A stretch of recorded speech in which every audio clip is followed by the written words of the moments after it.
Okay. So, hello guys. Welcome to the edition of Instahyre Roundtable, where ideas and leaders meet. So today's agenda. So we have today's agenda, which is how can employer branding and influencer marketing help you win the talent battle. Before we start on this, let's see what we do. So I am Sarbojit. I am the co-founder of Instahyre. We are a platform which allows companies to find talent with 10x more accuracy and 10x less time compared to any other solutions in the market. We are trusted by companies like Google, Amazon, Walmart, Cisco, Sprinklr, and a bunch of others. So with that, we move on to the section where we introduce our speaker panel for today. So we have Gautam Ghosh. Gautam Ghosh is one of the top influencers in this segment, and we have Rohit Munjal leads the talent acquisition. He's a CHRO at Sprinklr. So over to you, Gautam, and over to you, Rohit. So Gautam, you can just introduce yourself to the audience. So over to you guys. Well, I feel like an oldie here. Uh, I've spent around 23 years now in HR in various areas, uh, in L&D as a HR business partner. But over the last uh, 10 years, I've specifically focused on how can HR leverage digital and social media to build its own employer brand to attract candidates. And my last two major corporate stints were at Philips as the HR of strategy and projects, where I led the employer branding initiative, and as a director at Flipkart, where I was the director of talent branding at Flipkart, again leveraging digital and social media.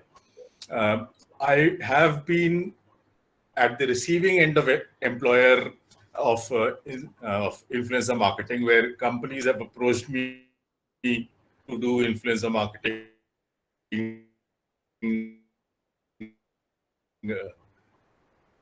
done it as a specific, somebody who's carried out influencer marketing, but I have been at the receiving end as a provider of primarily for some HR tech startups who want to reach out to the HR decision makers. And I've been advising them how to leverage digital and social media to build their own brand and leverage influencers to uh, get get their word out, get the product out, get their value proposition out into the market. Welcome, Gautam. Welcome to the Instahyre Roundtable. And we have Rohit. Rohit, you can just introduce yourself to the Thanks. audience. No, thank you. First of all, thanks a lot for giving me this opportunity, Sarbojit, and a pleasure to have Gigi as a fellow panel. Also senior That's my nickname from Excel. So, yes, senior from me from college as well. Yeah, but I've been blessed with moving around a lot of industries. Though I've been an HR professional for the last almost 20 years now, more than 20 years. But I started as a sales guy, so I moved from sales side of the function to becoming a HR professional over years, and then various industries, IT industries, manufacturing industries, worked with companies like GE, Infosys, Emphasis. My last stint before I joined Sprinklr was the global CHRO for Ola for about 7 years across all functions and across every thing you can imagine about the organization. And then recently, about 3 months back, I took an interesting role here in Sprinklr, and I would take a second to also tell you about the company because it's very, very relevant to this discussion. I basically head the C&T function, cultural and talent function for Sprinklr for the entire APAC and Japan region, which has mostly our R&D functions and also the other related support functions. We as a company are into something called as unified customer experience management. And you can imagine the entire social sentiments, the sentiments across various channels, around 30 plus channels across the globe. How do companies actually, or organizations take that data using AI-based technologies to literally convert that unstructured sentiment and billions of sentiments every day and convert them to make their customers happy. It's easier said than done because there's so much of things people talk about. They go and talk about data, they talk about sentiments. And the reason I'm telling you all this is because I think it's very relevant how you do employer branding as well as influencer marketing. And we'll talk about that more as we go into the system. So thank Yeah, you again, and over to you. I've been aware of Sprinkler from the time that Dell started using Oh yeah, Sprinkler to absolutely. leverage It's an amazing client for us. both listen to customer and also broadcast. So it's both a listening medium as well as a broadcasting medium. So it's a two-way street, uh, and I'm glad somebody from Sprinklers on this discussion because that's a platform which is No, in fact, we have broadened it. We have research, we have care. We are getting into more on the contact center side. We also have marketing, advertisement, and of course what we spoke about, social engagement and sales. But that's for the company. Over to you, Sarbojit, in the interest of time. Go ahead. What do you want to ask us? Great. So, welcome to the Instahyre Roundtable. And the first question which I wanted to ask is for Gautam and then to Rohit. In this present job scenario, how important do you think employer branding is, Gautam? so. One of the biggest misconceptions about employer branding is it wants to attract lots of candidates, which is, I think, the wrong way to look about it. Employer branding is a filter that helps you attract the right candidates. So, the first time somebody I talked about this employer branding, a recruiter said, "Oh, I'm looking at 120 resumes a day now. You think after employer branding, I'll look at 500 resumes a day? I don't want it." So I said, "No, employer branding is a cultural filter. It tells people what kind of organization you are so that the wrong kind of people don't apply, and the right kind of people apply. And that is basically making the recruiter's job simpler. You don't want to be everything to everybody.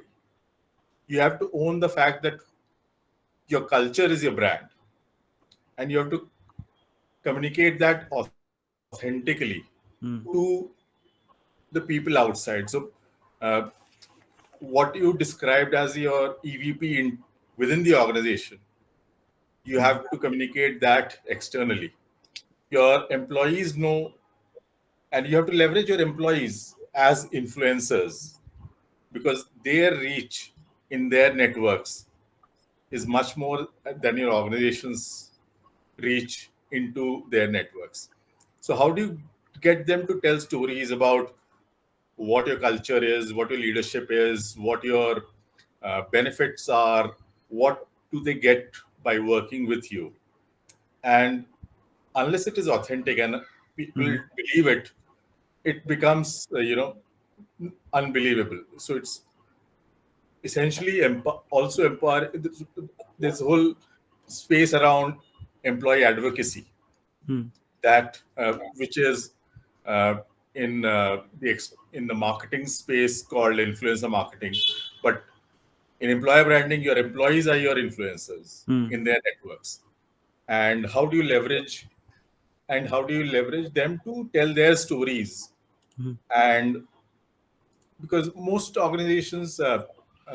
most traditional organizations view social media as things not to do.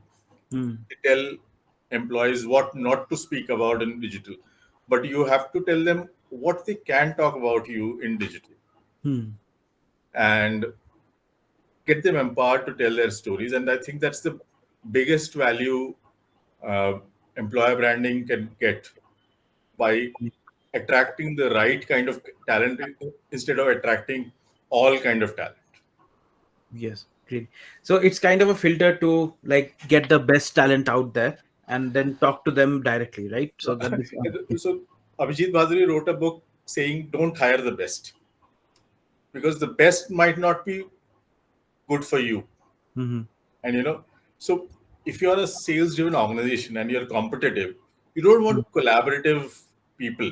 You want sales competitive people to apply to you, because collaborative people won't last long in your system. You have to know which kind of people lasts in your system and which kind of culture you. So you look at your peak performers. Mm-hmm. Who are they? And you communicate that we want people like these. Mm-hmm. If you're not people like these, don't apply. You won't get through. Or if you get through, I mean, the biggest example is uh, when I read Tony Hsieh's book, Delivering Happiness of Mm-hmm. Zappos. When they did customer service, their focus was customer service. And everybody who came into the organization had to have the customer service mindset. And if you did not have that, after the training, they would tell you, if you are not happy with this organization, here's $10,000, you can go out. We don't want unhappy customer service people in our organization. Mm-hmm. And we don't look at customer service as a cost. We look at it as investment. Customer service is an aspect of marketing. So you have to be very clear about what your culture is, who succeeds in that culture, and whom you want to attract. Great. Thank you, Gautam, for the very insightful answer. So, Rohit, you have worked in different sets of industries. How do you think, like in this present job scenario, how important do you think, from your perspective, this employer branding becomes? Because you have seen a lot of things happening out there in the market. So, how do you think it is becoming important right now? It's so important that I can tell you, unless as a company you are into something or a product which is so niche in the world, Hmm. okay, which nobody is ever going to compete with it, or neither come close to that whole product cycle Mm-hmm. and the kind of people you have hired in or losing in. Unless you are in that frame or a product company, Mm-hmm. you know, you need employee branding like an oxygen cylinder.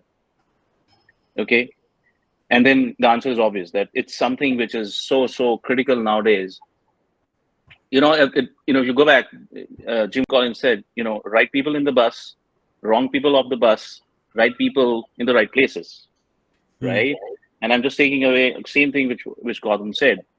You are not talking about, you heard this concept of top grading, right? You want to have the top 10%. The average needs to keep going up, right?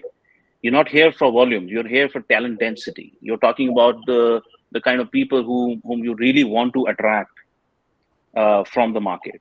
And for that, you have to be brutal. You have to be brutally positioning yourself. The core positioning has to be consistent as a brand, and the story has to like reap out of you to the mass public wherever the wherever you're being viewed as.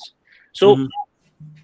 what is a brand? A brand has attributes, right? You have to have those attributes which we talk about. As G said, it's more about what you really feel as a culture. And I would go beyond that culture, because A hires A, B hires B.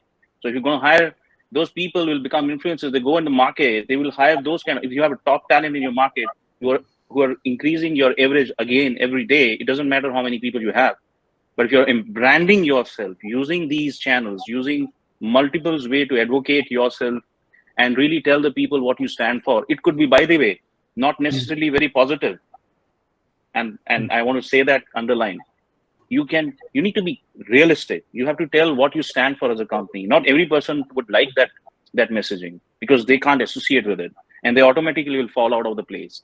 Then your hiring practices come on top of it, where you use your bar raiser concepts and stuff like that.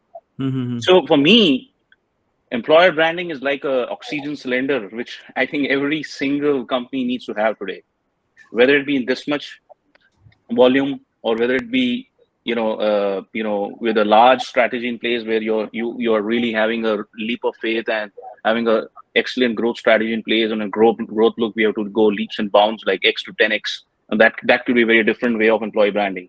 Or you would have a very focused way of looking at it in the next 2 to 3 years. What are the things we need to solve internally and externally Mm-hmm. for the organization from an image standpoint? I've seen this because when I moved from startup, when I moved from let's say a very large conglomerate to a privately held company to a startup, all these 3-4 kind of companies will have a very different way of telling what they really are standing for, and therefore it's very difficult for them to explain and confuse people outside sometimes. So it's very important that companies work with the marketing teams, and by the way, a lot of time that doesn't happen. It becomes an HR problem, or it becomes a marketing problem, or it becomes someone else's issue. But ultimately, it's as it's all the core EVP stands on the top, and everything comes into that. So employee branding, to me, I think Sarbojit, is something which is still evolving. I think people are still trying to appreciate it and make the best use of it. Influencer marketing was not a term even we used in the last, let's say, 1.5 to 2 years back, and now it's picking up the space. So that's where I stand. So one question I had, Rohit. So you have worked in different sectors, like say in startups and very high growth companies, and then MNCs, very large companies. Okay. So one thing I wanted to understand, like in this scenario, when there are a lot of like layoffs happening and people are like cutting down on budgets. So how do you think companies should pitch? So how do they brand themselves, especially to like people who are freshers or very highly experienced candidates, like very senior candidates who might be in a state of panic? So how do you think they can modify their pitch according to their conditions right now? All right. So one thing I firmly believe is that you don't need to change yourself because of the ecosystem, especially in this particular conversation, because you are telling what you stand for. That's the employer brand, right? So do not change what you as a company believe in. All right, because that's not, if there are layoffs happening and there are tons of other things going on in the market, of course, it's also sometimes an opportunity for you to hire the best people out there. But what I'm trying to say is don't change anything. Don't change anything drastically in your own way of approaching what you stand for. But now coming to your question, like Sprinklr, right? It's an amazing story, and I'm very proud of being a part of this company. We hardly hire laterals. We have owned the whole core R&D, the whole product team for the last several years. Product and engineering team has been built on only going to the top-notch campuses and hiring freshers from there. They had no experience. You hire interns, you convert PPOs. I mean, today I'm as I speak, we have around 77% PPOs given to a batch of about 180 people, and they will join us next year. So the freshers and even the less experienced people are actually the ones whom we go forward to more, because they're more ductile, more malleable in terms of understanding what we really stand for, and can go to the ruthless longitude and latitude of what we really believe to be talking about. But specifically, since you asked this question, you also touched upon layoffs, because see, it's slightly different. Typically, when a layoff happens, and if you see, this is the first time we are seeing in the history of layoffs that technology companies are also doing the layoffs. It's a very significant deep cut, depending on how the funds are going up and down. And obviously, it's a cycle. We will get over it. So my recommendation and my suggestion to anybody who's using this is go even more dense, go even more clear in terms of what you really want to do. You have to focus on that there is a certain set of criteria you will not shallow upon. But because a lot of these companies who have laid off in the they do give a lot of help internally to outplace those people who will get laid off, whether it be on the technology side or non-technology side. But the channels which we use, your channel or a lot of other channels which we can use to reach out to these particular people, can significantly help us to filter out the right kind of candidates whom we really want. Because in a normal market, you will be looking at, let's say, 10:1 ratio. I'm just picking up a number. In such a market, you will probably have to do it with double the size or triple the size of that. But you can't compromise that on that one. So you need multiplication factor. You need 10 technology which can really solve that problem for you rather than going it manually. So I don't know if I've answered your question, but I strongly believe you to be yourself, what you always are. Yes, you have. So, Gautam, what are your thoughts on this? Like the pitching to the candidates, and especially in this state of What's panic. the Yeah. very much ignored aspect of the candidates who want to hire, whom you want to hire, is hidden in the databases of organizations that have interviewed them already, Hmm. but the candidate hasn't joined them.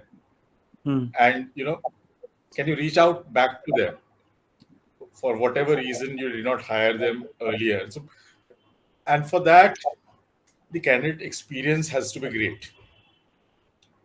So if you also your influencers, or not just the people in your company, your influencers can also be the people whom you interviewed who liked the organization, but for whatever reasons you could not hire. But then you have to see the whole process of your application to interview, how it Hmm. went, what was the experience of the candidate at each place.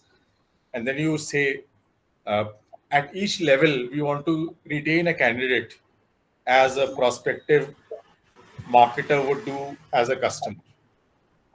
So Hmm. even if you don't hire him today, can you leverage him tomorrow? Both as a person who reaches out to his or her network saying, hey, I interviewed with this company, they did hire me, but maybe you guys might be interested in this. Hmm. So, and for that, your hiring process, recruiters, hiring managers have to be at the same level of understanding of as the employer branding team, as the marketing team, as the communications team is. Hmm. Goes from everything from how you craft your job descriptions. Our job descriptions are crafted by HR people and they're boring. And if and there are some job descriptions and job ads that you remember for lots of times. And how do you leverage, and that's basically talent acquisition and HR thinking like marketers Hmm. in a crowded marketplace of reaching out to customers who are candidates, prospective employees, and even alumni. How do you leverage how do you manage your exit process? Hmm. Can you turn your alumni into ambassadors? Most organizations treat that with so much disdain Hmm. that they lose whatever you know uh, goodwill they had with an outgoing employee. Outgoing employee says, "I don't care."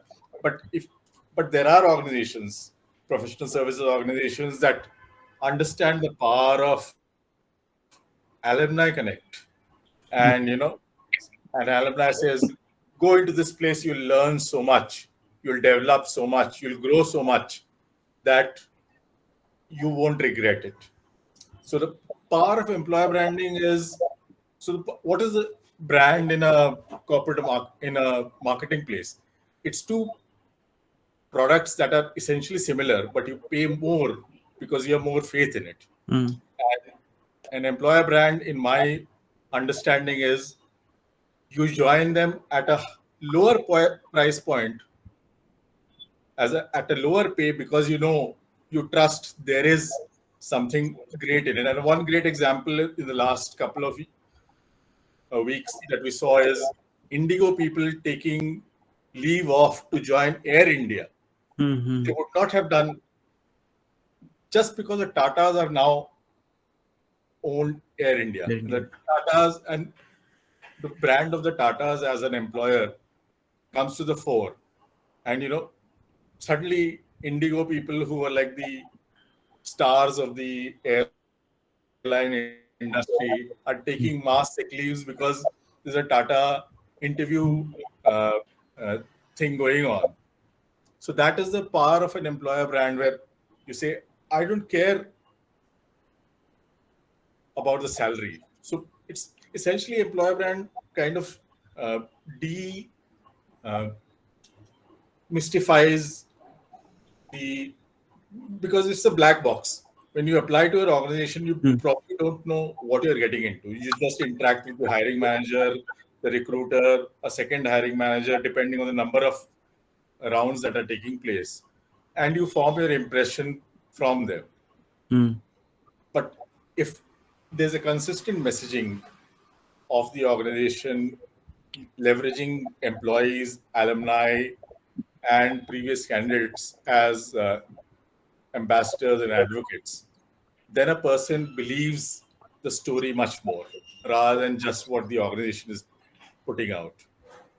Okay. So this brings me to the next question, which is Gautam. I would like to ask social media communication. Okay, and like how important is it? Like social media, what they do in social media, and how they project themselves over social media for hiring senior members, senior leader or VP, CXO level person into a team. So how does this branding over social media affect that? So, I mean, if tomorrow a CXO or a level 2 person wants to join an organization, Hmm. he'll probably check out all your CXOs on LinkedIn. Hmm. He'll see what kind of people they are, where have they worked. He'll form impressions based on their recommendations, what kind of content they are Hmm. posting. And if they're not posting anything, and then he'll go probably ask questions on Quora, and and it depends on the kind of organizations also. Some industries are laggards, Hmm. some industries are innovators in this, Oh, yes. and therefore uh, it also depends on the, the kind of work that is involved. If it's digital work, if it's technology work, then a person will check out. But if it's traditional core industry, might not impact that much. Okay. Rohit, what are your thoughts on this, like social media communication and senior leadership? Yeah, yeah. No, look, there are fundamentally three shifts which have happened, right? Mhm. And I'll tell you why I'm saying this. Three large shifts which have happened. One is obviously the way the world has started to communicate. So we've moved from print Hmm. to digital and to social and all that stuff. There was a time when I used to open the Accent to figure out what were the moves, Mhm. or you used to look at the Times of India or wherever. I mean, the large publications to see what are the bigger moves which are happening in the world. That's Hmm. one move, one which has shifted. The second and a very important one is the amount of experience of the data which is coming. The comments, the replies. Uh, you go to LinkedIn, someone has just told a senior person moving from X to Y company, and the kind of replies he wants to see or she wants to see, how people are reacting to it, and then their followers also liking Hmm. it and stuff like that. So that's the other shift, because that's a real time energizing or the real time sentiments which are coming as an experience to you, which is a drastic change in terms of when a person moves from one company to the other company. And I'm talking purely on the on senior fellows right now. And third, obviously, the expectations of people have also changed. So they're Hmm. the people who are much more digital into top product technology and be using very actively, they would like to see their role models more on that movements rather than looking at a specific print media somewhere which they hardly buy anymore. And thanks to COVID, it has also probably gone much, much lower. Now, Yeah. I have been privileged to be a part of, and the strategies how to put the names in a specific channel and what kind of comments, and even sat with some of these CXOs to even write down what they actually want to say about themselves in these social media channels when they're hired, or they're about to be hired, or they're not hired, but then they are a part Mhm. of a discussion when the even offer is happening with them, Hmm. right? Because this is such an important thing for them. Yeah. Because there's like lakhs and lakhs of people following him, Hmm. and when they make that call, uh, for example, one CXO, said, "Look, don't even post anything till 6 months or what something," and because I have my team which is still there in the company, and we want to work very differently for in making sure that my current company doesn't feel this way or that way. I mean, look at the way the discussions are happening today, from a senior management hires on what it used to happen in the past. It was just a closed deal. You come here, we do interviews, 20 people used to, or 30 people used to interview. I'm just giving a number. But nobody talked about these things, right? These are a part of negotiations nowadays. You actually talk about, okay, how are you going to position me in the market? Okay, so which kind of channels do you guys use to literally announce what, am I like this position or that position? Do you actually only announce these positions, or you announce my position also? You know what I'm saying? So very, very powerful. That's what I'm trying to say. Influencers. I mean, they're in a way it's they're all about your personal brand. the And personal brand. the larger your personal brand, the more followers you have on LinkedIn, the more the organization gains itself by hiring you, because it makes a splash in the market. Especially a new organization hiring somebody. So I remember in Flipkart, we hired somebody from Google as a chief product officer. And he wrote a series of posts on why I'm joining Flipkart from Google. And because we were trying to figure out how to hire Indians in Silicon Valley, and he had that kind of following.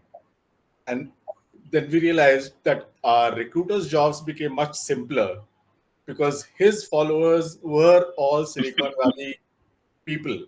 Yeah. And he posted out those 4 articles on LinkedIn about moving from Silicon Valley to Bangalore, issues of transitioning to this role, what a chief product officer does in Flipkart. Suddenly, the recognition and the kind of discussions our recruiters were having with people in Silicon Valley changed. So that's the kind of impact it has. Very, very insightful. So, okay. So, great. So, just the next question I want to move into is, Rohit. So if you see influencer marketing, is it a key to a brand's growth? So how does it help with its employees, as it's like when it has its employees as brand ambassadors? So if you can throw some light on this. Absolutely. Look, I mean, just picking up from the last topic itself, I was almost there. So thanks for asking that question. I was just impeding to go there. Look, again, 2-3 things about it. Remote working has become a norm, right? It's almost certain that it's very difficult to now come back as.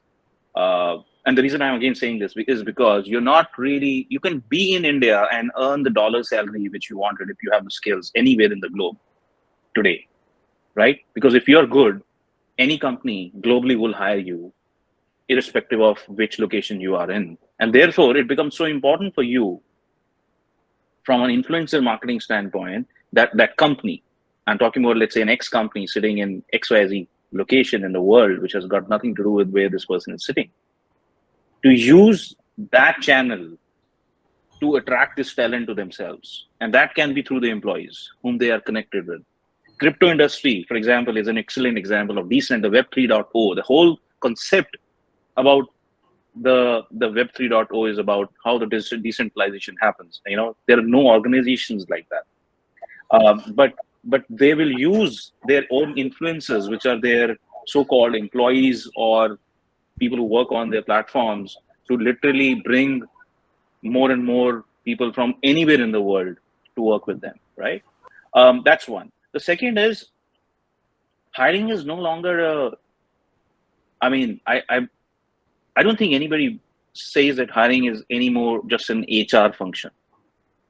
It is long time past now that line managers and business leaders do appreciate and see this as their top careers, especially when we are going through this whole great resignation concept, great resignation phenomena. While it always existed, I feel, and it's just that, again, the social media has hyped it up. But the fact that hiring is no longer just an HR issue and every single business leader is going to drive it means that if I am the business head, I will make sure that I will get my my team. And who will get me that team? The employees themselves. They become the influencers. They have to get that done. It becomes a career, and this is the easiest way for them to bring that out. So if you get, and of course, we all know about the 6 degrees of freedom, right? And Mhm. separation. So when we talk about how, I mean, let's do a math, right? You have like 3,000 people, even 100 people of yours are the ones who are getting the top talent for you, and A hires A wala, which I spoke about. What you're talking about, 3 lakh, about 300,000 people in no time, right? So this is the power of what an influencer marketing can actually do to the brand Hmm. globally, with low cost. You don't need to spend too much of money on this. You can literally reach out to almost every single thing in the planet where you have to literally put this out.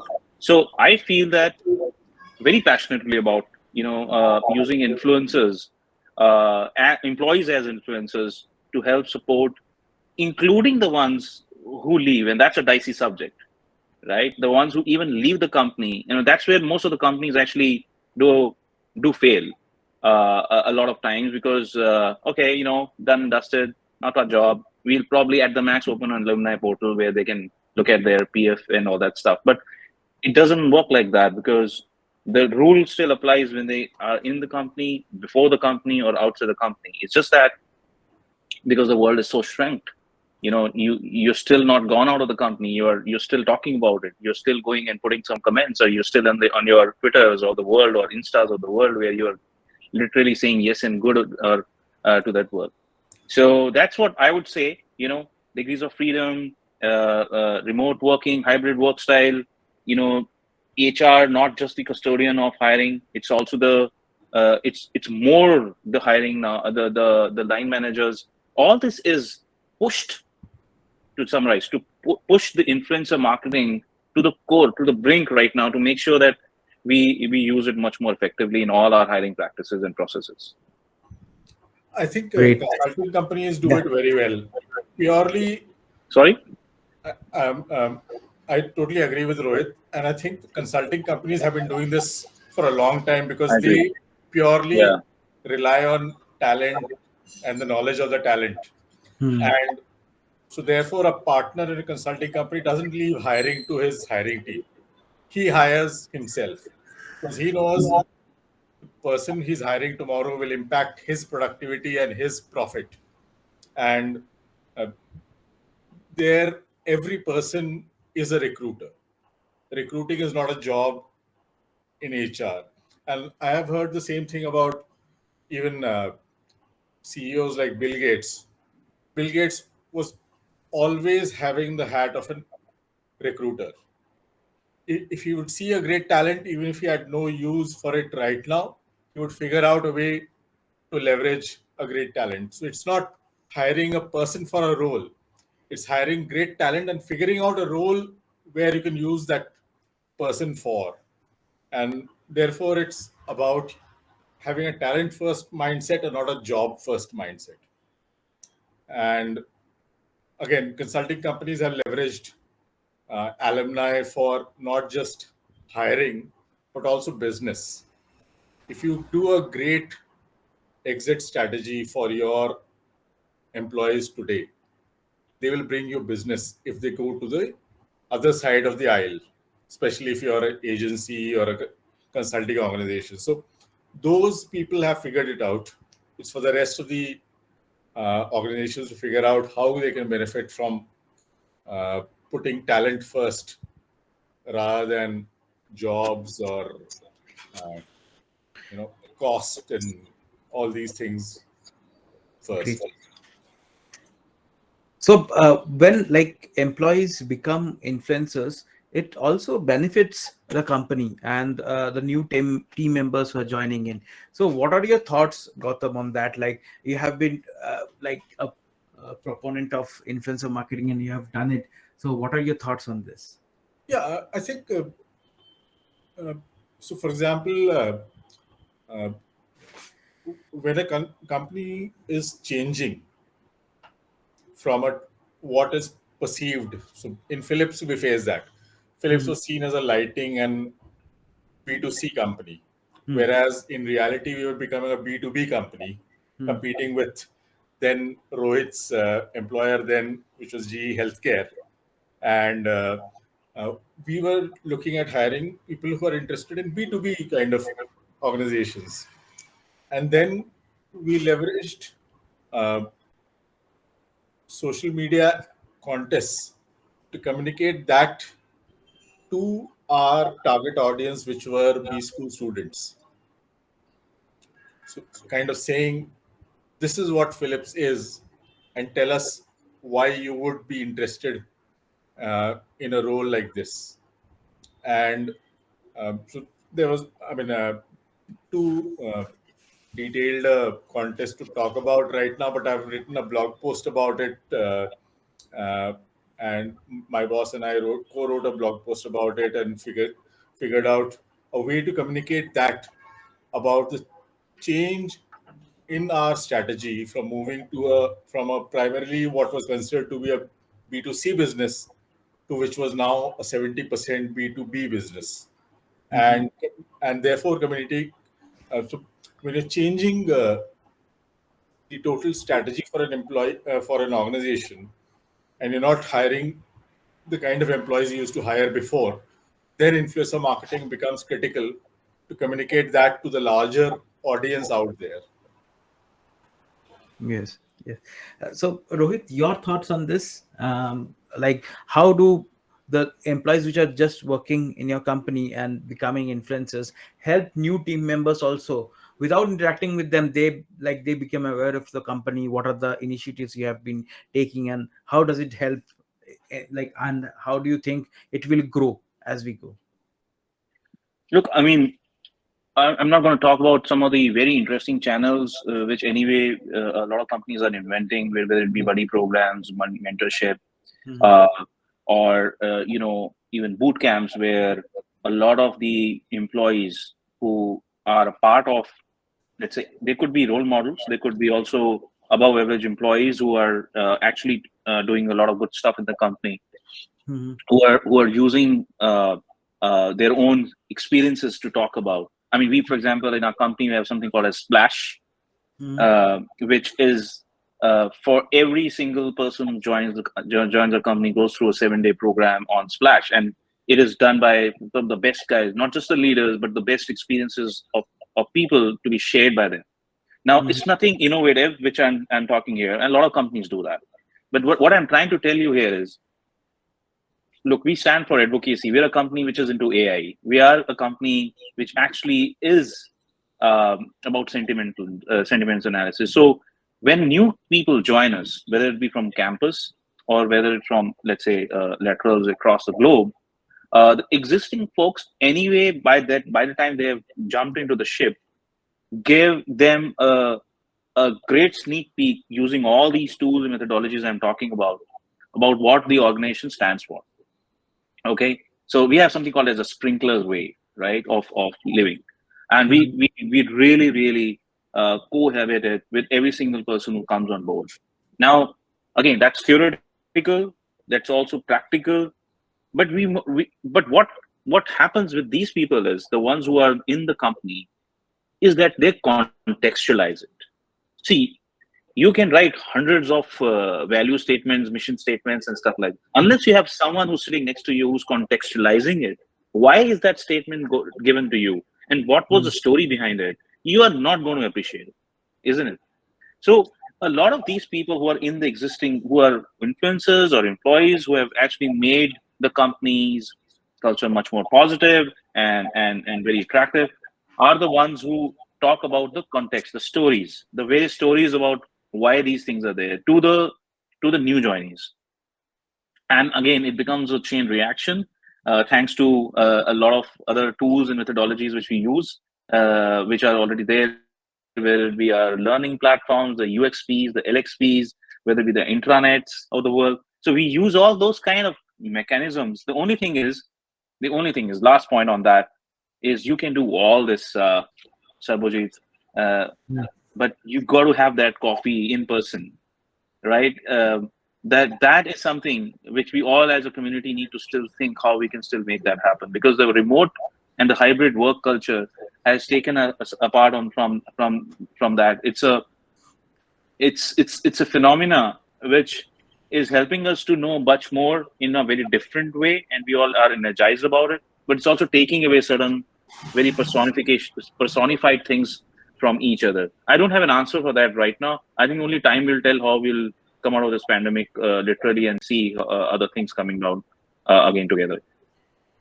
Okay, great. So, guys, we have some questions from the audience. Okay, so before I have projected this, and there will be more questions coming in from the audience. So, first question is anybody can answer, and both of you, the author wants both of you to answer is, what is the first hire which you have made? Who was your first hire which you have made?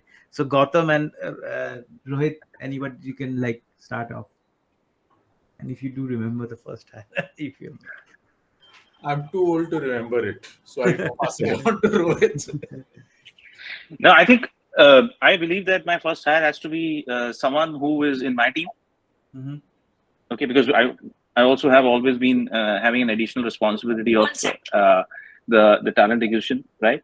So, in my view, I believe that the entire HR hiring, since I told you about that leave, my first hire was way back. Let's say the HR hire, which I did. I mean, I'm not assuming the Infosys mass hiring I did. The campus hirings was in my own team, employee relations. So, okay, and I think I'm still, we're very much in touch thanks to the social media. She's doing pretty well. great. The next question is Gautam or Rohit, anybody can answer. What are the three things which I can do to improve my branding, the personal branding, as a recruiter? That's Gautam's area. One is share your learnings. Don't feel shy about sharing. Mm-hmm. And it doesn't have to be perfect. It doesn't have to be, something very profound. It just has to be personal. It has to be your story. It can be similar to other stories, but it has to be your story. It has to be your voice. If it strikes a chord in other people, they will respond. And once they respond, a conversation takes place. So it basically starts with sharing, and then a conversation, and then you build relationships. So personal branding is not just about talking about oneself, it's also about building relationships with other people. So if you go to an industry event tomorrow and you find people's business cards and you connect with them on LinkedIn, don't just send them a message. Say publicly the kind of people you met, the experiences you had about the conference, which speakers made an impact on you, what you learned from them, what you are carrying home from them. It starts with a personal, then starts with a connection, which leads to a conversation. And at a higher level, if the conversation goes someplace, there's room for collaboration or working together. Okay. Rohit, you want to add something? So I just want to make sure I understood the question. So you're saying that if someone who's not done employee branding and they want to start doing it, how should we go about it? Yeah, personal branding. Did you say personal branding? Okay, Yeah, sorry. personal branding, yes. Oh, well, there's something called as board of directors for yourself, right? Have you heard that concept of board of directors?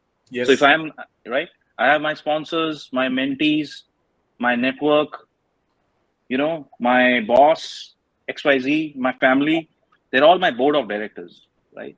And they have a role to play in my life. That's how personal brand gets created over a period of time. So at any point in time, I got to go and ask these people the right opportunities or questions to understand what they feel about me, right? And what they do generally think about me. Because not all of them will play the same kind of push and pull for me.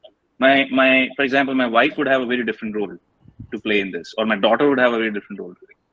But a mentor versus a sponsor, someone who would literally put you all his bet on you and take you somewhere, uh, is a very different relationship. So they all have a role to play. I know all of us are, if HR professionals are watching me, or even non-HR, may relate to the fact that all these people have a different role to play. So so write it down on a piece of paper. And I'm telling you, shamelessly write it down. And I've done that a couple of times in life. That these are the 3 or 4 people who are either going to be in these categories. And what is that the feedback or the conversation there, or my experiences with them? What are they being constantly telling me about myself? Right? And that's how you start building the next steps over, like Gautam said, sharing those experiences with people. uh, I feel that while these people will have their own, some of them will be millennials, someone will be grandfather type, some would be so younger than you itself. So you will have to create different kind of communication channels with them, and your communication strategy will also differ, right?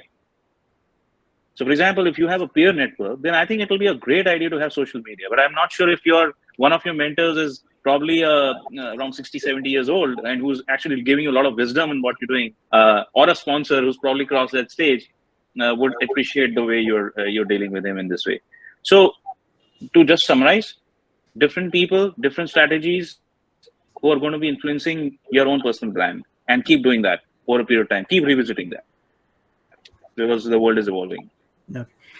The next question is about community. So the person asked that community is becoming one of the biggest things. Like as Rohit pointed out, like Web3 is more about communities. People are building communities over Slack, Discord, and others. And we have like communities engaging with users in a very very active, like very actively. They are in the channel. So Gautam and Rohit, anybody can take this question.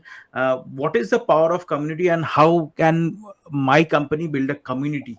Okay, like how do I get about starting building a community? What is the two three tricks which we can employ? So almost 12 years ago, at one of my first roles in a social media consulting company, we kind of defined community as a group of people who are united with around a purpose, lifestyle, or passion. Hmm. Okay. So you could have a lifestyle which is, um, digital natives. So Hmm. you connect about how to live digitally, how to live a anywhere online life, which you were consulting with Dell around that time. Or you could do a community around a passion. So, we were consulting RCB then. How do you build a community around cricket and Bangalore and, the whole brand of Royal Challengers Bangalore? So that's a passion. And the other one was purpose. So if my purpose is to add value to the HR community in India, I will find ways to connect with HR professionals, because my big uh, purpose then was to move HR people to the digital age and tell them that this is what you should be looking at, because you guys are not looking at all these things right now, and these things are going to be big. And right from 2003 onwards, when I joined LinkedIn, I knew that these things are going to be big later on. And so it's about it's not about networks. Your social network is different, because your social network on LinkedIn and your Facebook comprises of people from school, college, first job, second job, family, everything. There's no unifying thing to them except you. But when you go to a Facebook group around, say, learning and development, or you do a Facebook group around OTT cinemas to watch and shows to watch this week, that's around passion and purpose, and or wildlife photography, or so this is about interests. So figure out, as a company, where are you adding value to your customers? Is it purpose, lifestyle, or passion? And then figure out people who are interested in that purpose, lifestyle, or passion to come there and connect with people, like-minded people. But if you're thinking people will connect around your products and services, uh, unless it is, uh, you know, unless you're Apple or Google, uh, you know, most people will not be interested. Or gaming, which is another passion. Okay. Rohit, you want to add something to it? Yeah, look, the mission of my company currently is that we enable every company, every organization in the world to make their customers happier. That's the mission. Okay. And how cannot that be something internally as well? Because that's what we believe in. And when you talk about happiness index, or anything, you go to an organization to work and you want to feel happy about what you're doing, and that has multiple other things which leads to it, which could be learning, which could be, as Gautam said, what's the kick you're getting, right? Um, Communities help that soft part to come out very clearly in organization, because it's a mad world. I mean, people are employee productivity is cool. You want to do more with less. Talent density, we spoke about tons of these things. Performance, top grades. The guy's just crazy about getting the best of the world. So where does this poor person go after that? Because he's just completely sucked up into the whole thing of performance. So that's how community building comes in. It could be like-mindedness, yes. As Gautam rightly said, it could also make you, for example, we stand a lot on giving back to the society, and therefore some of these things do come very handy on those areas. The only thing which we need to be very careful is, and I'm not using the word network here, but when you bring a very strong community, you better be very genuine about it. Because if you're not, communities can come and communities can go together outside the company also at the state level. So if you made a strong community, but you're not genuine about it, you're losing instead of one person, you're losing like all of them. You know what I'm saying? Yeah. That's the network effect, because it's scary, because then you just lose everybody because you're not genuine, and therefore you've got to be very clear. Companies can come down in one go. The same kind of people moving out or coming in, and it can also bring group thing. So these are some of the pros and cons. I'm talking about the whole thing, which can help. But overall, I think it's a great idea, because the organization can really work more like a human mind and do much more things than just doing the rigmarole of getting more and more on performance. Yeah, I mean, especially talking about customer service and customer experience. If you get customers asking you questions and other customers answering those questions, then because they're passionate about that product or service, then you actually, the load on your customer service group comes down, because there are people answering each other. And we saw it from everything from how to troubleshoot software problems to how do you install printers, and how do you transform a normal PC into a gaming PC. There are people answering each other. So if you build a community, your uh, cost of customer service, and then you can say, okay, this answer is approved by the company, and you kind of certify, so people can kind of go and you upvote a thing to the top because it is a genuine answer. You don't need to respond to each and every query. So at a customer service level, um, and you see that in Quora, people ask, should I join this company versus that company? And there are people answering because they are interested in knowing about that company or this company. And when somebody from that company answers, and this has happened to me when I was doing something for a PSU company, and I told them, here's a management trainee of yours answering questions about what it means to be working in this PSU versus another PSU, why he chose you versus the other PSU. And, Yes, yeah, that's interesting.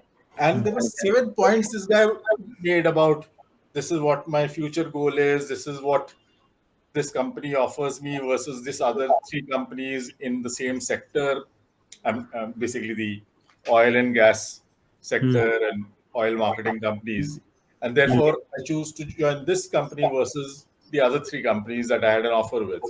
And I said, did you know that this has got 1,000 upvotes and 54 comments on it?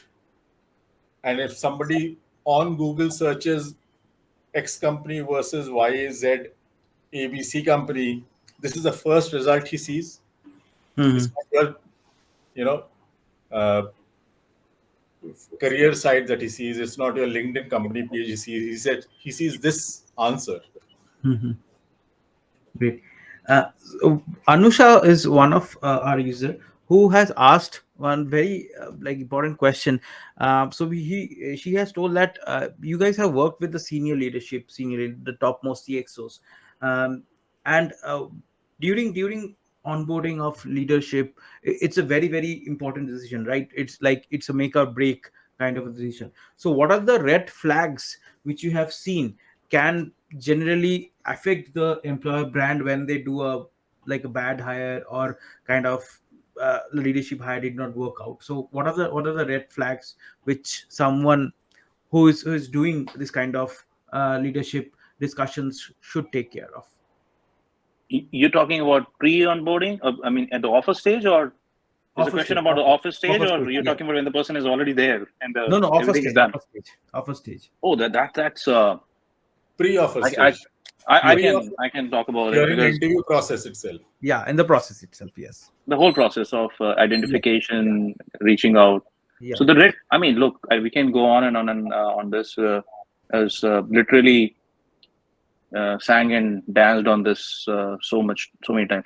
See, first of all, it depends on what kind of organization you are currently working with. Is it a promoter led? Is it a very corporate led? Is it something which, because here you're talking about what are the core principles on which the whole organization is founded on, right? So there are some very high non-negotiables at a CXO level, which are only privy to a certain set of people very clearly. I'm not saying the culture values is one thing, but then when you are on those boardroom ventures, you need to understand that there are only these bunch of guys or people who will actually be able to survive in the rigmarole of what the organization stands for.